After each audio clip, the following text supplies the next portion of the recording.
Hi friends, welcome to Thilaga's kitchen. நான் இன்றைக்கி அடை தோசை செய்ய போகிறேன். எப்படி செய்கிறேன்னு சொல்லி காட்டுறேன். இதுக்கு முன்னே நான் ஒரு வீடியோ போட்டிருந்தேன். நல்லா தானியம் தோசைண்டு அதில் நிறைய கடலை, சுண்டல் கடலை, ஜம்போ கடலைண்டு நிறைய கடலை வகைகள் பயரெல்லாம் சேர்த்துருந்தேன். இப்போ இன்றைக்கு நான் அப்படி இல்லை. இப்போ நான் உளுந்தும் இட்லி அரிசியும் வெள்ளை பச்சை அரிசியும் கடலைப்பருப்பும் மரவள்ளி கிழங்கு தான் சேர்க்க போகிறேன். அது எப்படி சேர்க்குறேன்னு சொல்லி காட்டுறேன். வாங்க வீடியோக்குள்ளே போவோம். இப்போ அரை சுண்டு உளுந்து, ஒரு சுண்டு இட்லி அரிசி,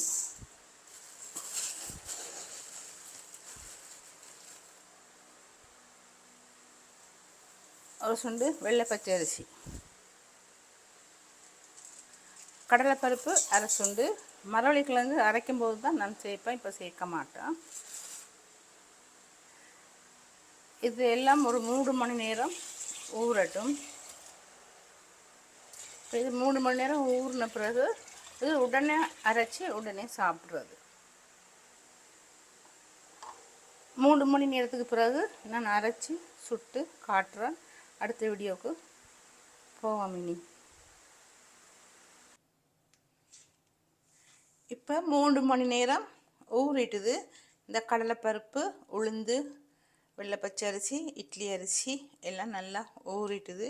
இப்போ இதில் நான் மரவள்ளி கிழங்கு ஒரு 1/4 கிலோ போல் சேர்க்குறேன். இதில் மரவள்ளி கிழங்கு 1/4 கிலோ போல் சேர்க்குறேன்.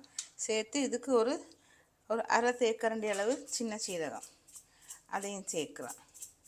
சேர்த்து இதில் தனி மிளகாத்தூள் அரைக்கும்போது நான் சேர்க்குறேன். அப்படி இல்லாட்டி காஞ்ச மிளகாய் ஒரு 6-7 காஞ்ச மிளகாய் சேர்க்கலாம்.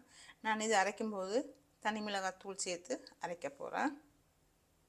இப்போ தனி மிளகாத்தூள் நான் ஒரு தேக்கரண்டி அளவு சேர்க்குறேன். காரம் கூட தேவைண்டா கூட சேர்க்கலாம்.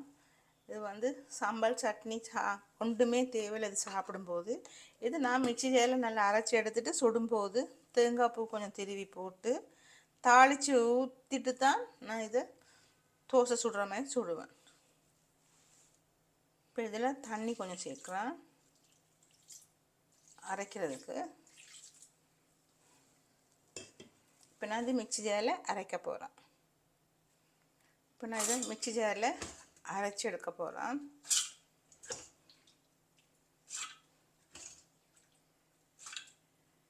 கொஞ்சம் தண்ணி கொஞ்சம் சேர்ப்போம். இதில் இருக்க தண்ணியே சேர்ப்போம். இப்போ இது ரொம்ப தண்ணியாகவும் அரைக்கக்கூடாது, ரொம்ப திக்காகவும் இருக்கக்கூடாது. பாருங்கள், இன்னும் கொஞ்சம் கட்டியாக இருக்குது மரவள்ளி கிழங்கு. அதை அரைப்படணும். இப்படி வரும்.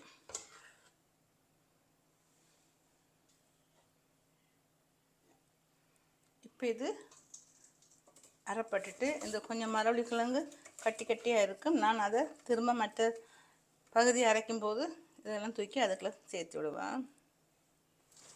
இப்போ 2ஆலும் அரைப்பட்டுட்டு இப்போ இன்னும் ஒரு கப் இருக்கு, நான் அதையும் சேர்த்து அரைக்க போகிறேன். இப்போ இது 3ஆவது கப், 3 கப்பும் நான் அரைச்சிட்டேன். இப்போ இது உடனே நாங்கள் சுட்டு சாப்பிட்றது. ஆனால் 3 மணித்தேலம் ஊற வைக்கணும். இப்போ சில நேரங்களில் காலையில் சாப்பாட்டுக்கு நாங்கள் இரவு ஊற வச்சு காலையில் அரைச்சி தாளித்து தேங்காய் பூ திருவி போட்டு செய்ய லேட் ஆகலாம். அப்போ இதை இரவில் அரைச்சி அப்படியே மிக்ஸ் பண்ணிவிட்டு ஒன்றுமே சேர்க்கக்கூடாது. அப்படியே ஃப்ரிட்ஜில் எடுத்து வச்சிடணும். காலையில் எடுத்து இது புளிக்கணுமென்று அவசியம் இல்லை. காலையில் எடுத்து வச்சு இதுக்கு தேங்காயும் திருவி போட்டு தாளிப்புன்னு கொடுக்கணும். உளுந்தம்பருப்பு, கடுகு, இஞ்சி கொஞ்சமாக சேர்த்து, கருவேப்பிலை, பச்சை மிளகாய் எல்லாம் சேர்த்து தாளித்து இதுக்குள்ளே ஊற்றி நல்லா மிக்ஸ் பண்ணிவிட்டு தோசை மாவு மாதிரி நாங்கள் ஊற்றி பிள்ளைகளுக்கு கொடுத்தா பெரிய ஆக்களும் சாப்பிடலாம், சின்ன ஆக்களும் சாப்பிடலாம். இதுக்கு சட்னி ஒன்றும் தேவையில்லை, சாம்பாரோ ஒன்றுமே தேவையில்லை, சும்மா சாப்பிடலாம். இட்லி பொடியோடையும் சாப்பிடலாம், இட்லி பொடி தூவி போட்டும் சாப்பிடலாம். இது தெரியும், எல்லாருக்கும் தெரிஞ்ச ஒரு அடை தான். தெரியனில்லை, எல்லாத்துக்கும் தெரிஞ்ச ஒரு அடை தோசை தான். இப்போ இதை நல்லா மிக்ஸ் பண்ணி நான் இதில் தாளிப்பொண்ணு கொடுத்துட்டு தேங்காய் பூவும் திருவி போட்டு சுடுறதுக்கு ரெடி ஆகுறேன். இப்போ நான் இது சுடும்போது அடுத்த வீடியோவை நான் உங்களுக்கு காட்டுறேன். இது புளிக்க வைக்க வேண்டிய அவசியம் இல்லை. இது ஊற வைக்கிறது தான் ஒரு 3-4 மணி நேரம் தேவைப்படும். மற்றபடி அது உடனே அரைச்சி உடனே சுடலாம். இப்போ நான் அடுத்த வீடியோவில் உங்களுக்கு காட்டுறேன். இப்போ அரைச்சி வச்ச அடை மாவில் நான் தேங்காய் பூ ஒரு பாதி முறி தேங்காய் சின்ன பாதியாக சேர்க்குறேன். இதுக்கு தேவையான அளவு உப்பும் சேர்க்க போகிறேன். உப்பும் சேர்க்குறேன். உப்பு பார்த்துட்டு சேர்க்கலாம். இப்போ இதுக்கு ஒரு தாளிப்புன்னு கொடுக்க போகிறேன். உளுந்தம்பருப்பு, கடுகு, பச்சை மிளகாய், இஞ்சி. இப்போ இவ்வளவும் தாளிப்புக்கு இஞ்சி, பச்சை மிளகாய், கருவேப்பிலை, வெங்காயம் இவ்வளவும் தாளிக்கிறதுக்கு இதோட சேர்த்து உளுந்தம்பருப்பும் கடுகும் சேர்க்க போகிறேன். இப்போ தாளிச்சாச்சு. இந்த மாவில் சேர்க்குறேன். கொஞ்சம் தண்ணியும் சேர்க்க போகிறேன்.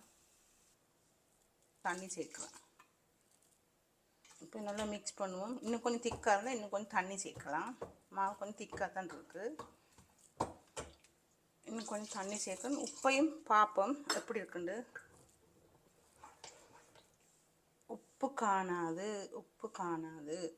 உப்பு சேர்த்தாச்சு. நல்லா மிக்ஸ் பண்ணுவோம். கொஞ்சம் திக்னஸ் கூடவாக தான் இருக்குது. கொஞ்சம் தண்ணி சேர்க்கலாம். இந்த பதம் ஓகே. இப்போ தோசை மாவு பதத்துலையும் இல்லை, இட்லி மாவு பதத்துலையும் இல்லை, ஒரு அளவான பதத்தில் இருக்குது. இப்போ இது ஓகே. இப்போ நாங்கள் இதை இனி ஊற்றுவோம் தோசை தாவால்.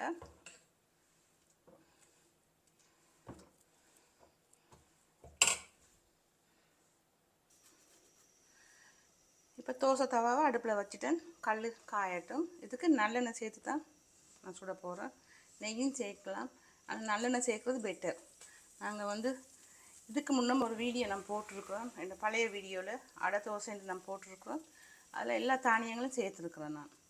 இதில் 4 மரவள்ளிக்கிழங்கு, கடலைப்பருப்பு, தோசை இட்லி அரிசி, பச்சரிசி, உளுந்து இவ்வளோ தான். தேவைன்னா இன்னும் தானியங்கள் சுண்டல், கடலை, பாசிப்பயிறு இதெல்லாம் சேர்க்கலாம். இது இப்போ காலையிலேயே செய்கிறேன்டா கஷ்டம் தானே. இரவு அரைச்சி அப்படியே ஃப்ரிட்ஜில் வச்சுட்டு காலையில் தேங்காய் பழம் போட்டு தாளித்து பிள்ளைகளுக்கு ஊற்றி கொடுக்கலாம். பெரியவங்களும் சாப்பிடலாம். இப்போ கல் காயுது. நான் கொஞ்சம் நல்லெண்ணெய், இதுக்கு நான் நல்லெண்ணெய் தான் சேர்க்க போகிறேன்.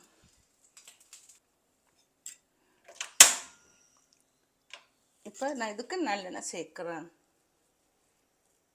சேர்த்துட்டு இந்த அடை மாவை நான் ஊற்ற போகிறேன்.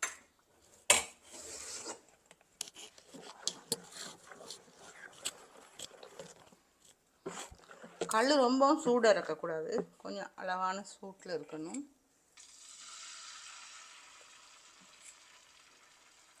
இது தோசை மாதிரி மெல்லிசாக வராது. கொஞ்சம் திக்னஸாக தான் இருக்கும்.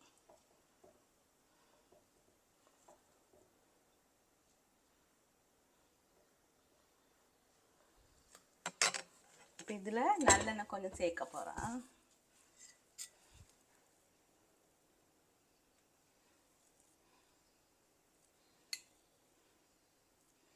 நல்லெண்ணெய் தாராளமாக சேர்க்கலாம். இப்போ நெருப்பை கொஞ்சம் கூட்டுவோம்.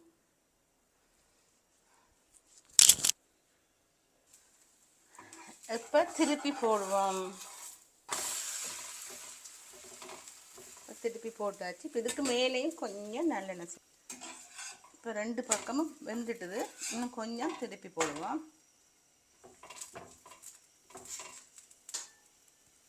இது தோசை மாதிரி எண்ணெய் முருகலாக கிறிஸ்பியாக செய்யலை. அது கொஞ்சம் ஊத்தப்பம் ஷேப்பில் இருக்கும்.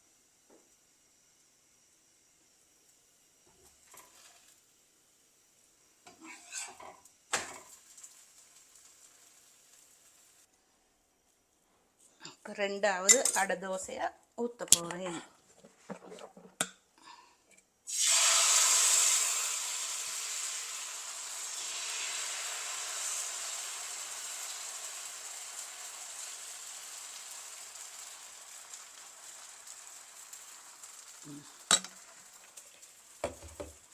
இதுக்கு நல்லெண்ணெய் சேர்க்குறோம். நெய்யும் சேர்க்கலாம். இந்த ரெசிபி பிடிச்சிருந்தா லைக் பண்ணி, ஷேர் பண்ணி, சப்ஸ்கிரைப் பண்ணுங்கள்.